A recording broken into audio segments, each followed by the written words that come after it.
Bonjour, aujourd'hui je vais vous parler du cépage romorantin. On trouve ce cépage sur une seule appellation dans le monde. Elle est sur le Val de Loire, près de Blois, c'est l'appellation Cour-Cheverny.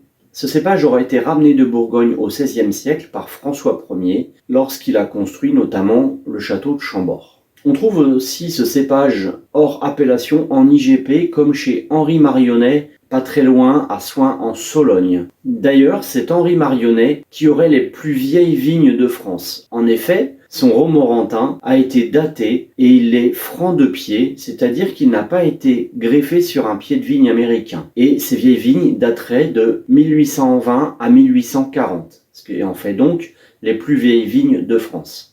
C'est d'ailleurs de ces vieux pieds que s'est servi Henri Marionnet pour en reproduire d'autres, notamment ceux qui ont été plantés en 2019 au château de Chambord pour célébrer les 500 ans du château. Comme le chardonnay, le romorantin est issu du croisement de deux cépages bourguignons, le gouais blanc et le pinot noir. Il est donc originaire de Bourgogne et c'est de là que François Ier en aurait fait ramener 60 000 pieds. À Cour-Cheverny, le romorantin est ramassé à grande maturité et il donne des vins généralement secs, assez puissants, d'une grande finesse, avec des notes d'abricot, de pêche, de fleurs blanches et de miel. Les vins de l'appellation Cour-Cheverny sont élevés obligatoirement 15 mois et ne peuvent être mis en bouteille avant le 1er juin de l'année suivant leur récolte.